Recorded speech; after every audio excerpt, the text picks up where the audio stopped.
Okay, we're live. Hello, everybody. Thank you for joining us today for the Project for Healing Humanity, our very first online vigil. And we started just a couple minutes late, so we hope that you're here with us.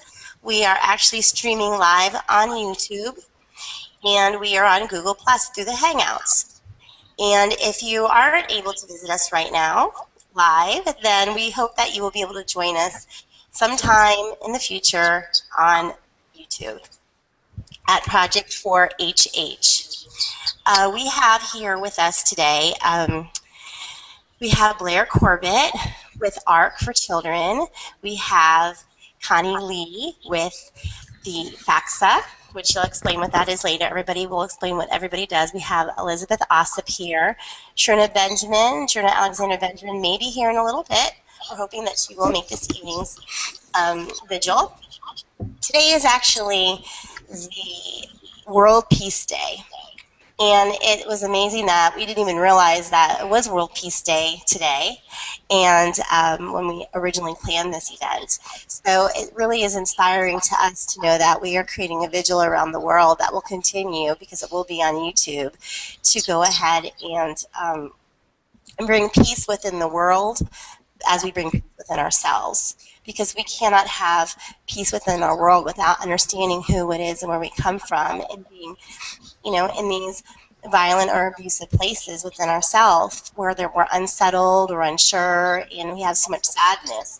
And once we create happiness somehow or another with a little bit of light somewhere within our bodies and our life, to this understanding, which is what we're hoping to do through the Project for Healing Humanity, then we can maybe have a little bit more peace within this world. So the Project for Healing Humanity was originated by Fernanda Mejia, and she will be here in a little bit. She's facilitating the Spanish one at this time, which is live as well. And the Project for Healing Humanity facilitates healing for families and individuals affected by sexual abuse, sexual assault, sex trafficking, incest, and child abuse. The CEO is, newly found CEO is Alan West, and we are very excited to have him on board. He's not here this evening, but there will be plenty of more opportunities to meet Alan. We provide quality world vigils to increase awareness and encourage individuals to break the silence code through the sharing of their stories. Networking, a big part of us, is networking with other organizations, because we feel that in order to be an advocate, we cannot do it alone. We must join together in global coherence together and collectively. Individuals who are working together for the same cause in organizations as well, and supporting to the organizations and individuals who offer healing and different services. We are also developing outreach through the U.S., Canada, Latin America, the Caribbean, and we plan on expanding into Asia, Europe, and Africa. So we're really excited about this global community that's coming together through Facebook and through the new website that we'll be offering in the near future. The Project for Healing Humanity emphasizes healing and freedom through a heart-centered approach that focuses on understanding and releasing rather than blaming and retribution. So we want to thank everybody that's here with us today. And I think that we'll get started with the vigil and for the information that's coming. Today we're focusing on institutional abuse. And we have Blair Corbett who's here, and he's going to tell us a little bit about that. Thank you, Blair. I will. Hi, I'm Blair Corbett, and since this vigil is about institutional abuse, I thought I'd explain a little bit. Institutional abuse, it's become a plague of all forms of abuse, especially physical, sexual, and emotional abuse and neglect that's being perpetrated against every one of our children, and from our children to our elders that are in institutions that they're meant to be trusted, that either care for them or where they're incarcerated. But it's all happening behind closed doors. And until recently, lots of us hadn't heard about it, but it's happening in our public and private schools, our hospitals, our nursing homes, foster care, mental health facilities, child daycare, and rehabilitation homes, and unfortunately churches and prisons as well. And to give you an idea, victims and survivors, they need our attention, our prayers, and our loud voices, especially our action. These people are often trapped in their situations due to age and need for specialized care. But what they can often be receiving in those places instead, due to neglect and abuse, feels like torture and entrapment to them. Now, my history, I'm Blair Corbett. I'm founder of Ark of Hope for Children. And Ark of Hope for Children reaches out to break the chains of abuse for all sorts of victims of child abuse. Now, I've spent hundreds of hours online a year attempting to help victims find hope and purpose for their lives. We started back in 2000 with a focus on abused children that were living within the foster care system. We were prepared for children, boys and girls, that were abused physically and unfortunately sexually by trusted adults that they were related to. But as our years have progressed in reaching out and lighting that beacon, being the beacon on a hill that can be found all over the internet, we've been besieged, it seems, by victims of so much more. We're dealing with victims young and old.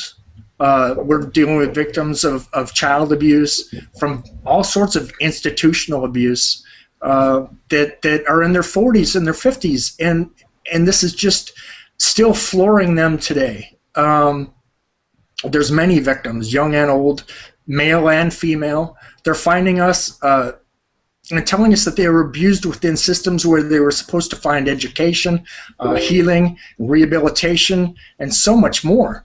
You know, it seems like we don't have to look far today to find a story upon story of these kind of abuses. We hear of them, of those people being victimized while they're at correctional facilities. You know, we hear of the harmful tactics that are used meant to crush their spirits and bring them in line, but it destroys them as individuals, you know, once they're out. We too rarely are seeing stories on the news of neglect of our elderly within places where they were intended to find comfort for their final years, right? But we know it's happening all over. I had hoped to have some statistics ready for tonight. I don't have them, but in the United States, and I'm sure this was heard all over the world, we recently had the Pennsylvania State University case of sexual abuse upon young boys. Okay, the case was brought to light, but then horror struck as the world found out these boys were in the care of a trusted nonprofit institution that was supposed to be providing care for them. Here they were. These were young people in need, young people that didn't have the things that they needed. So this nonprofit organization supposedly reached out to help them, but then found themselves being victimized by these places, by being even possibly trafficked by these places. Now the main perpetrator has been prosecuted, and he's going to be going to prison soon. I don't think he's been sent yet, but regardless, the boys are now safe, right? Well, before I answer that, I'd like to ask us all to take a much deeper look at a piece of cross-discrimination, if you will. Before Penn State, did we even believe that a boy could be sexually abused, or a man? You know, was it ever really acknowledged? No, I know that. I've helped victims for years, but victims would not open up. They would not talk. Male victims would not talk because they would not be believed. You know, young or old. But now our eyes have been opened, right? We know that male abuse of boys and young men in sports in Canada, for instance, and the U.S. The ears of the world are open now, right? But are their eyes really looking around every blind corner? Are you and I, are the teachers, are the people that are supposed to be the caretakers, are they really, really protecting of our people, especially our young males? I'm one, I want to bring that to light, because Here's one of the answers to the question that I asked before. Are we really, really paying attention now? The world finally acknowledges the huge reality of child sex trafficking, right? Our organization, Arc of Hope for Children, we now have a plan to build large projects to care for rescued victims of sex trafficking, to find them a place where they can to make them a place they can get rehabilitated and get care. But what do we hear? As Arc of Hope for Children, we hear many, many girls around this country and others are being rescued from international child sex trafficking rings, and they need places to go, and and they're very excited that we want to build what we want to build. So we've been preparing. We've been trying to raise funds and doing all the things that we need to do. But here's what we're told to prepare for. We're told to prepare for females. That's fine, but what about the males? Have we learned anything from Penn State and from the things of only a year ago? You know, who's looking out for them? Were the males of Penn State and the males that Canada has heard about in their Canadian sports, were they the only young male victims? No way. It's time for all of us to wake up. So many of us don't even want to acknowledge that sex trafficking is really real. And it's sad. That's helping the victims stay victims. It's helping them to not get rescued. But it's time for us to pay attention to what we learned from our recent history, that there's thousands of young men and women out there being victimized every day within institutions all over the place. But the one I was just mentioning is the world's largest industry, second world's largest industry, which is human trafficking. We need to do something about this. We need to care about these people. We need to pay attention to what is going on within our institutions. Yeah, I care for some people that were within foster care, for instance. What we do as Arc of Hope for Children is we reach out online and shine a bright light, a beacon, if you will, so that people can find a place through a site that we had built to get hope. Most of these people do not have access to professional help. Even if they do have access, they feel that people are not going to listen to them. So here we are, we're acknowledging, we're finding out that these people are suffering from post-traumatic stress syndrome. They're suffering from fears where they can't sleep. They're locked inside their houses. They're having flashbacks. And we're talking not just people that are still teenagers or even in their 20s. So many of them are in their 30s, 40s, and 50s, and they're still feeling all these things.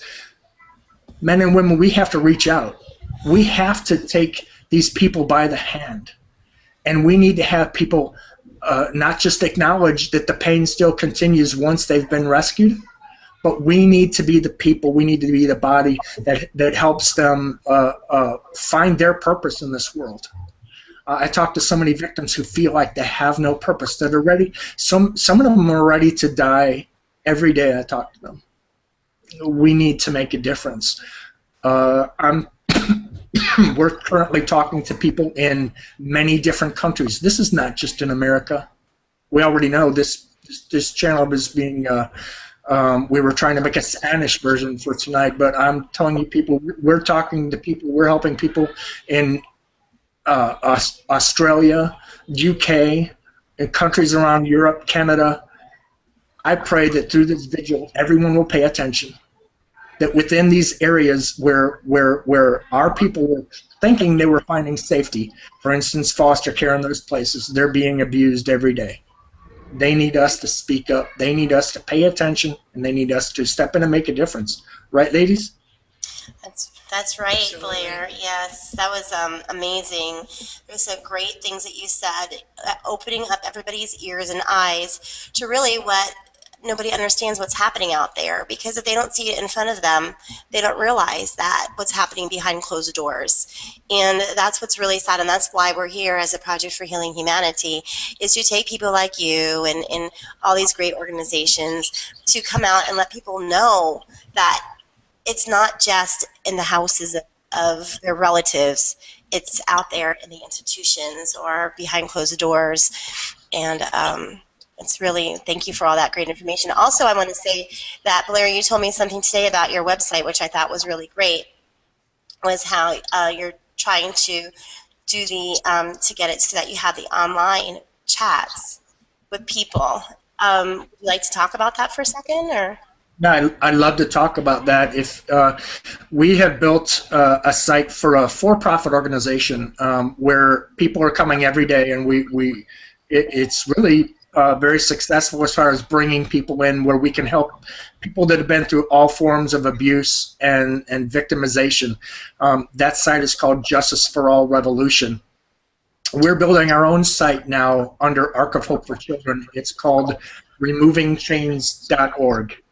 And we really need everybody's help to get it going. Unfortunately, doing the other site was wonderful, but we're not getting the help. Arc of Hope for Children is not getting the help financially and support in other ways because they see it as us as doing something that's part of a for-profit organization. So we're pulling it under Arc of Hope for Children so people can see the good that's being done and hopefully get on board and support it. So again, that's removingchains.org. But if you need somebody now, go to justiceforallrevolution.com. So that's it. Great, thank you so much. I guess now we have Connie Lee, who's traveling around the United States, at least for now, until she decides to leap over the waters to another country.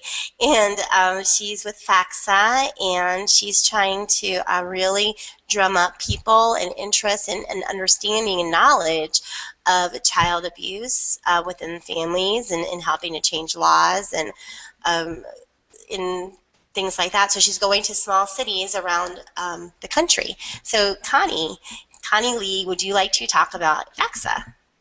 Yes, I would. Thank you, Sherry. Hi, Elizabeth. Hi, Blair. Hi, Connie. It's nice seeing you again. The FACSA Foundation is Family and Friends Fighting Against Child Sexual Assault. And we're from Spring Hill, Louisiana. And we're in a 501(c) status. We're all volunteer staff. No one gets paid. All of our resources go to our families and our children who are sexually assaulted to get attorneys and counselors. We try to get most of them pro bono as we can. Sometimes that's not the case, and we have to pay for attorney's fees. Whatever the guidance and resources they need to make it through the process. We also do a lot of community education and prevention. As you can tell, we are on a national tour called Shattering the Innocence Tour. Shattering the Silence Tour, because it is a time, and I think there's a spiritual awakening. It's a time for us all to stand up and fight for the children that have been so long pushed aside and fallen through the cracks. It is a multi-generational epidemic, and it's because people have turned away in indifference for so long. And what we're trying to do with this tour, with the documentary, we're showing survivor stories across the nation, and not just oh, woe is me, but hey, this is what happened to me, but it does not define me. This is not all of who I am. I am so much more than that. And Elizabeth has some phenomenal healing techniques that she uses that we will be showcasing in the documentary, and we'll probably do a follow-up interview with Elizabeth, as she doesn't know that yet, but hey, y'all can get on board and drum up some support for me there. So anyway, what we're trying to do with that is showing people how you can thrive after, not just survive. It's time we learn to live rather than merely exist. And we can't continue to play victim or play the blame game and dwell in our pain and our sorrow, because we know, and with the triggers and the flashbacks, and there's so much that can happen, especially when it's re-interacted in your life daily. It's so vitally important that we learn to heal and learn that therapy and counseling is not a one-size-fits-all, that there's so many different techniques, and that's what we're trying to showcase with the documentary. We go into each city for 3 days, and what we do is host a free prevention and education conference on child sexual assault prevention and human trafficking prevention. We ask local organizations and speakers to come in from their areas to speak and showcase what they do as far as what the community is doing to help combat child sexual assault and human trafficking. And people think of human trafficking as something that happens overseas, but actually human trafficking happens here in the United States daily. It's a $32 billion industry, which is more profitable than the drug industry right now. And how people get into child human trafficking, they can either be trafficked by their parents, They can be sold into or sold into a slave ring or a pedophile ring, or they can have trouble at home. And a lot of young people, men, boys, and girls, they leave home because of rape, abuse, and many other situations. They find themselves on the street, and they find somebody who's nice to them and tries to feed them and care for them, but then they put them in a human trafficking, prostitution ring.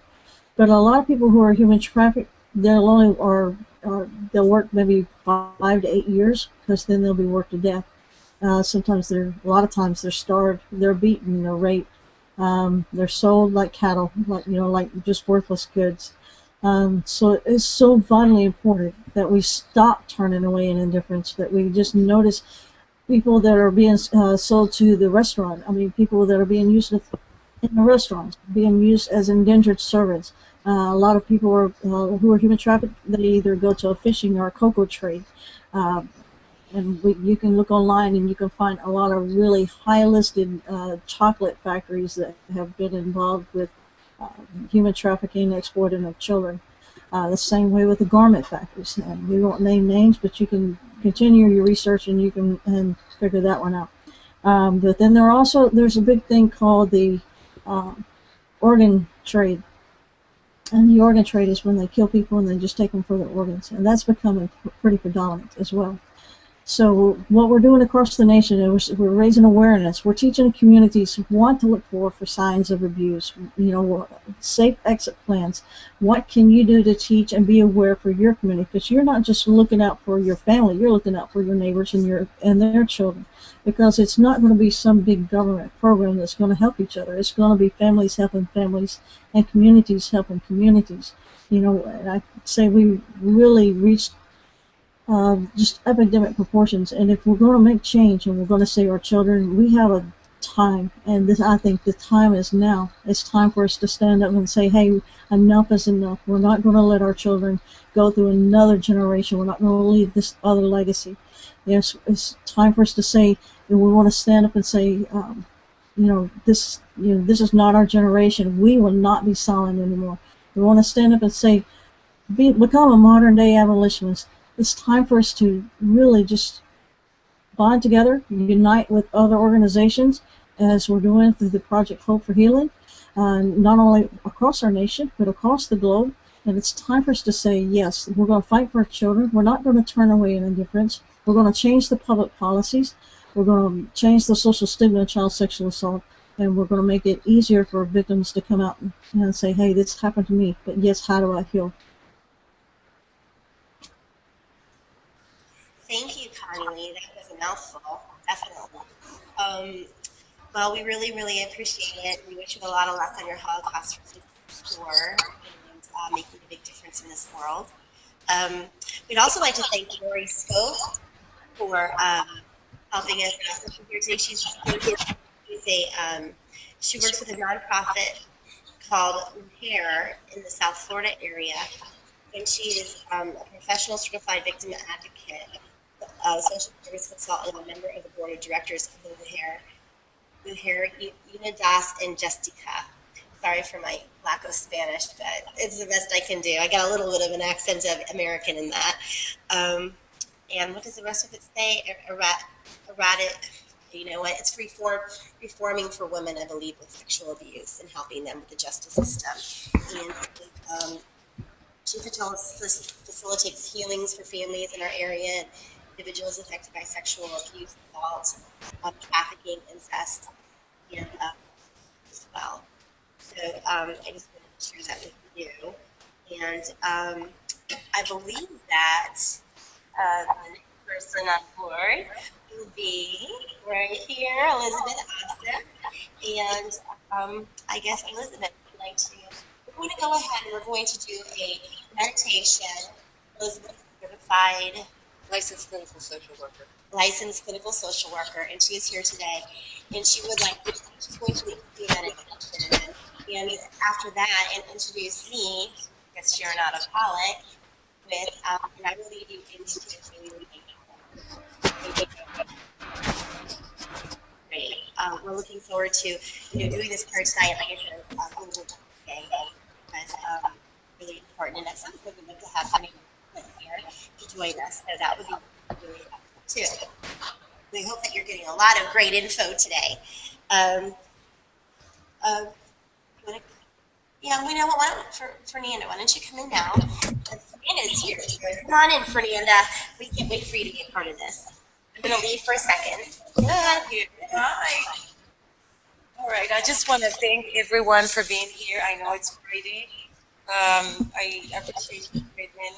I just want to let you know that nothing of this would have happened without your support. So I really appreciate that. Blair, I want to thank you so much for being behind the scenes doing this work. Connie for embracing us. Shirna from San Domingo, which is in Trinidad also. Lori Scott. I want to give you good news. We have now Alan West. He is going to be on board with Project for Healing Humanity. He's supporting us 100%, right? And then we also want to thank Marco Mall, who is from the Florida Film House. He opened space for us. And today, I just want to thank everyone in the administration: Daniel Figueiro, Silvia Constantino, Francesca Moscatelli, Marta Bermudez, Andrea Barreto, Carola Novoa, J.R. Ox, and Michael Castaldo for helping translate the pages in Italian and German and Polish and Hungarian. Jennifer Catona in New York, Rita Scott. We have Carlton Buller, who's been very helpful too. Claudia Durr, Lecia Moody, Winter, also in Canada. Nancy Magan, Tamela she's in England. Mika Madison for inspiring us so much with her beautiful artwork. We have Stacy Sosner, and we have Rick Figley. And also, I would like to thank the people who have made this video possible. We have Nayano Burdine from Urban Namaste, Gary Woodins, Candice Masters, Jade Masters.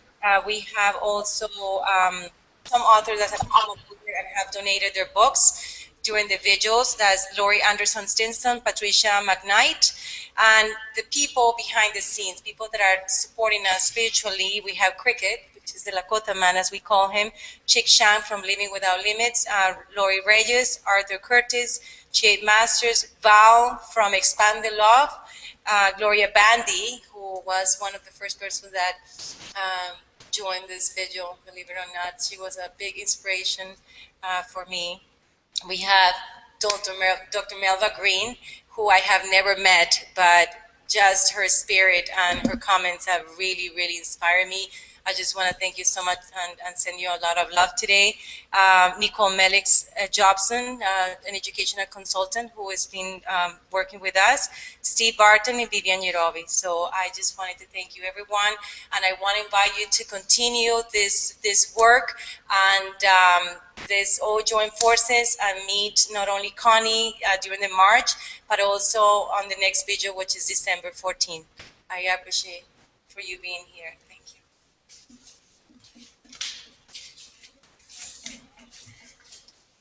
Okay, Fernanda, that was an awesome thank you to everybody who's been helpful behind scenes and in front of the scenes and all around the scenes. That's fantastic.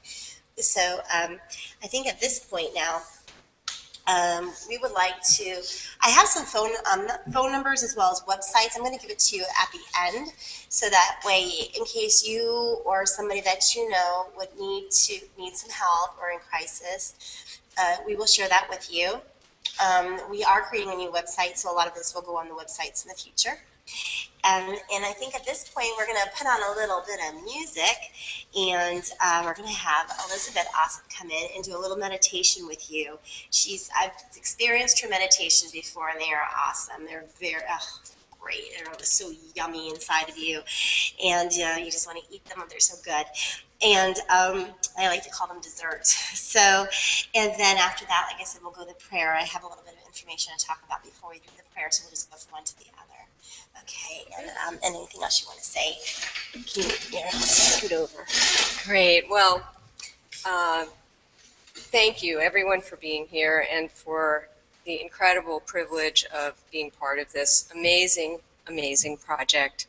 I love Fernanda talking about this and saying this all started with her lighting a candle in her living room. And that, I believe, was less than a year ago. And this has grown so incredibly quickly, and I think that just is evidence of the huge need that we have to bring this these issues to light, and to heal the planet from this this horrible scourge that has plagued man from the beginning, I think. So anyway, again, hello, and thank you all, wherever you may be, for joining together with us in this very courageous and powerful mission of healing the wounds of sexual abuse for each of us, and as individuals, and as for humanity as a whole. As Sharonata mentioned, I'm Elizabeth Ossip. I'm a licensed clinical social worker. I work with an agency in West Palm Beach, Florida, that serves at youth risk and their families. So I work with many of those children that Blair mentioned. I also have a private practice in Delray Beach, Florida, where I specialize in treating trauma, substance abuse, and just kind of general behavioral issues for adults, adolescents, and children. I also am a breathwork coach, and I also practice equine-assisted therapy. I just want to, before we get started with the meditation, say a little bit about what sexual abuse does. First of all, sexual abuse is so prevalent. Some of the statistics that are thrown around are as high as 1 in 3 girls before they get through college will be abused sexually. 1 in 7 boys. The statistics are a little bit vague because, as Blair mentioned, many times this goes unreported. People are afraid to speak out, and there's so much shame, and it's so hidden. So the statistics probably don't reflect, even the reality of it. But sexual abuse touches so many and leaves so many scars that can deeply and permanently damage the lives of all those that are affected. But there is hope, and healing is possible. Humanity's healing has to begin with each of us. It must begin within. It's from within that we heal, and just as the dawn spreads across the land, so does the light of healing spread and expand from each of us to encompass the world. So together we can heal the injuries of sexual abuse that have harmed so many, and together we can heal humanity. I'd like to just also start by reading a poem by Emily Dickinson that's a favorite of mine. It's very short, so indulge me for a moment. It's a favorite poem of mine, and it really speaks to the message that I want to convey. It's called Hope by Emily Dickinson. Hope is the thing with feathers that perches in the soul and sings the tune without the words and never stops at all. And sweetest in the gale is heard, and sore must be the storm that could abash the little bird that kept so many warm. I've heard it in the chillest land and on the strangest sea, yet never in extremity it asked a crumb of me. And what that says to me is that hope is available to all of us, and it is the key to healing. It's that doorway that opens us up to healing. So it's hope that each and every one of us must hold on to, and just know that it's possible to heal, that it's possible for humanity to heal. And I urge anyone who is struggling to reach out and get help. There's going to be some websites and phone numbers that we're going to provide. There's lots of help available. You just have to seek it out. Find a therapist, find a clergy, another professional, a friend, someone that you trust and feel safe with. And that's very important, that you trust and feel safe with them. And hopefully, a professional who is trained in working with victims of sexual abuse. But the main thing is to share your feelings and fears, your pain, your doubt, your wounds, your secrets, and through the sharing, we can lighten the burden and begin to heal. So don't lose hope. So now let's just take a moment, and all those who choose to, please join together in a meditation to raise the energy and create healing, sending it out into the world so that we may begin to heal humanity. So get comfortable. If you're sitting in a chair, uncross your legs, uncross your arms, allow your hands to rest open in your lap, and if you choose to, close your eyes. Take a deep breath. Feel your belly expand with each inhale and contract with each exhale. Breathe.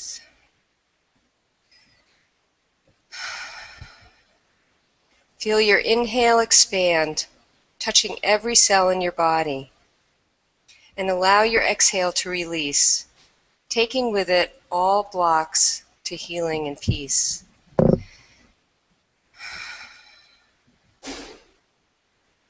And breathe. Continue breathing in this way, bringing in new cleansing energy with each inhale and releasing any negative thoughts, any fears, any anger, old pain, old patterns, or stuck energy with each exhale. Just let it go. And keep breathing.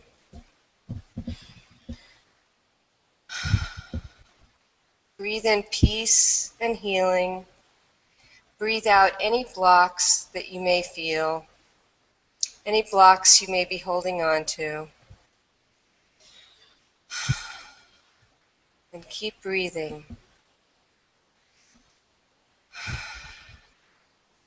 Now, if you lit a candle for this vigil, you can gaze into the candle or just continue with your eyes closed and visualize a world that's free of all sexual abuse, a world where children are safe and innocent, and people treat each other with love and respect, a world where no means no, and sex is never used as a weapon for power and control, but as an expression of love and creation.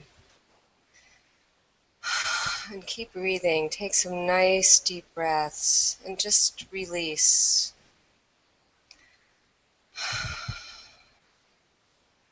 Breathe in a sense of love, a sense of peace, a sense of safety,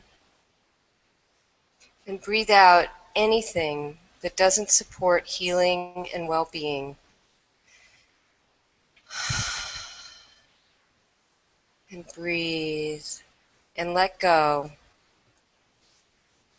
Feel this sense of love, peace, safety, and healing expand to every cell in your body.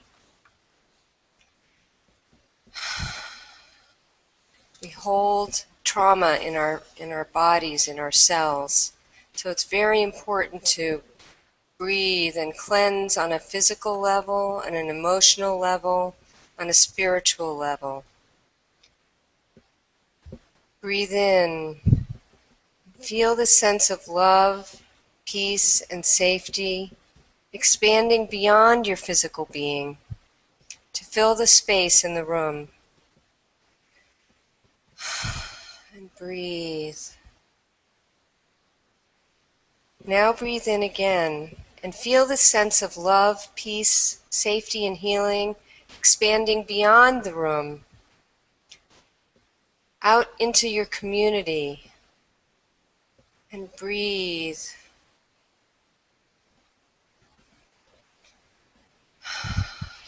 And breathe in again and expand this healing energy even further beyond your community. And breathe. Again, breathe in and send this healing energy beyond the boundaries of your country. Keep breathing. And release with the exhale. Once more, breathe in, sending peace, love, and healing to encompass the entire world. Just visualize your healing, your peace, your love, expanding and surrounding the entire planet. And feel the energy of us all joining together to bring this healing to humanity, to all those in any way affected by sexual abuse of any kind. And breathe. We now hold this energy for the highest good for all humanity, for planetary healing with each and every breath. And so be it. And now, whenever you're ready, you can come back into your space, into the present moment, and join us for the continuation of the program. Sharonada is going to lead us in some affirmations and prayers. And I'd just like to say a little bit about Sharonada. She stands behind this project in every possible way. She is the CEO of a nonprofit called Abundant Generations. It's a newly formed organization that provides empowerment for today and tomorrow's generation. They will be offering unique, drug-free approaches to conscious living, utilizing various resources and tools to promote self-growth and inner peace. The programs will be offered online and locally, so children around the world will be able to participate and heal through art, yoga, meditation, and leading-edge programs from professionals all around the world. So this is an awesome program that Sharonada brings to us. And I just want to add, if anyone wants to contact me for any reason, support, or more information, you can reach me. My contact information is on my website at PBC Therapy. That's like Palm Beach County, pbctherapy.com. And thank you again for this incredible privilege. Thank you, Elizabeth. That was beautiful meditation. And if you guys would like out there to just, keep your eyes closed and just to do a couple more affirmations now that we're still in that healing space, it would, to know that you are whole and complete, and to affirm wonderful positive thoughts is a way of moving and healing yourself and moving yourself out into the beautiful space rather than staying in a negative space. Because our thoughts are so powerful. Every word is energy. Everything that we say is powerful. And if we don't believe that we're loved, we can't be loved, and it's hard for us to love, especially if we're being beaten up or abused or hurt in any possible way. And just dealing with life in general is sometimes hard enough. So it's important for us to, say these positive thoughts. And I have some really powerful ones that I brought in today with us. So if you'd like to, choose for a moment to accept these, it is your choice. Here we go. And if you'd like to repeat after me, you can do that. That would be great. I am connected to God. I am connected to God, The Creator. In every possible way. I have the light of God, the Creator. I have the light of God, the Creator, inside of me. I am thankful that I am guided by God's light. I know how to walk in God's light. I know how to walk in God's light. I am guided by God's light. I am guided by God's light. I am God's light. I am God's light. And if you can keep your eyes closed for a little prayer that we're going to say at the end, and we're getting a little bit of feedback here, I'd like to share the prayer with you right now. Dearest God, Heavenly Father, Creator of all that is, we thank you so humbly for this World Vigil in bringing healing, education, and love into the homes and lives of those who are brought to watch this either live or on YouTube. We thank you for the opportunities you bring into our lives to open us up for healing, growth, and safety, knowing that we are always searching for help in every possible way through your love and guidance. We know and understand that when we open the door to you, to your ever so gentle and loving energy, you will be there to help us in our times of weakness, and when you give us empowerment, we are able to help others. I promise to do whatever I can to honor you, even when I do not understand why things happen the way they do, because I know I cannot blame you. Your job is to love and to guide. My job is to be the best that I can be in every possible way, so I am open to receive love and joy in my life. Once again, I will promise to learn to open my heart to your love and ask for your mercy to help me through the hardships in my life. I humbly thank you for this beautiful evening and for your guidance and love. Amen. I'd also like to say for a minute about something I had written that I thought was important. And and I want you to know that you're never, ever alone. And this is for two reasons. And I don't know if you're getting feedback. Are you guys getting feedback at all? No? Okay. All right. I'm just hearing it on my end. That's good. The first is that you must know that you were not just put here on this earth to walk aimlessly, to be hurt or crushed. You were created here in an ever so delicate manner for you to accomplish great things.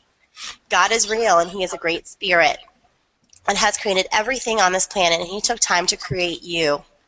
He wants you to know that you are beautiful in every possible way, that you do matter because you are His child, but you must reach out to Him, ask Him for help, for guidance, for a helping hand, for someone to care. It is because of the actions of man, their choices of power and control, that bring out the worst in him. God doesn't do these things. It is man that chooses these things to do. In order to put the kindness back in mankind, we must accept that God lives inside of us, of each and every one of us. Once you submit yourself to His most amazing and powerful energy and start talking to Him, praying to Him, asking for the doors to open, you will find, not by mere coincidence, but by His guidance, that miracles will start to happen. People will show up and help will be there. The second part of the equation is to know that this world is not supposed to be a bad place to live. There are good people out there to help, people that care. And once you honor this in yourself, someone will be there extending their hand out to help you. We are already here for you, and for you to be out there listening and taking part right now. You're already making changes in your life. Today may be your first day to reaching out, and if so, we commend you for your bravery, and we understand that you are scared inside, confused, and maybe even sad. If you are already on the road to healing, then we praise you for sticking with it and knowing that although healing is a hard road and it takes effort, you're becoming a better, happier, and more loving person because of it. So I just wanted to share that with you, and for you to know that, there's lots of people out there, all types of groups and counselors, and if you need to do things anonymously because you're scared that somebody is after you or going to hurt you, there's ways to do these things online without anybody knowing. There's chat rooms, phone calls, whatever it may take. But you just have to make extend your hand out and know that somebody will be there to help you. And don't be scared, because it's the first step is always, always the hardest step. And you have to believe in yourself, because it isn't the bad world. It's just that man chooses things to happen. There's a website that Blair spoke about earlier called justiceforallrevolution.com. And if you go to the resources page, there's hotline numbers that are national and international hotline numbers that really you need to go there and check it out, because I know that they're in America, USA, Australia, different parts of the world. So please go there, and if it's not for you, or if it's for somebody else, for a child, for an adult, whatever it may be, just take that chance and go out there and help somebody. Help yourself. There's also in the United States, Puerto Rico, the U.S. Virgin Islands, and Guam, there's a phone number called 1-800-799-SAFE. And that's the national hotline for domestic violence. And you can go to that at thehotline.org. There is also something else called Boys Town National Hotline, 800-448-3000. And this is for, definitely to assist youth, 24/7 year-round nationwide. And for sexual abuse, anger, physical abuse, school problems, so on and so forth. There's also RAIN. It's a very large group as well. So if you just take the time to go to these websites, people are there. You need to do what it is that you need to do in your heart, knowing that it's not fair for these things to happen to you. It's not fair for them to happen to people that you don't know. It's not fair for these things to be happening in our world. Because in order for a world to be a better place, it's up to us to make the first step. And that's the hardest step. But when we go there and we do these things, we know we can make a difference. So, Fernanda, if you'd like to say goodbye, and thank you for all this. Thank you so much for everybody being there. So we just want to invite you to the December 14th vigil. Oh, yeah. Right? Do you want to mention that? It's December 14th. Yes, we have December 14th. We're hoping that at this point we'll be doing December 14th. We know for sure. And after that, we will definitely be holding online vigils three times a year. Exactly, 3 times a year. Okay, so we want to say goodbye, and we'll see you then in the next one. Thank you so much for being here. Thank you very much at projectforhealinghumanity.org. Good job.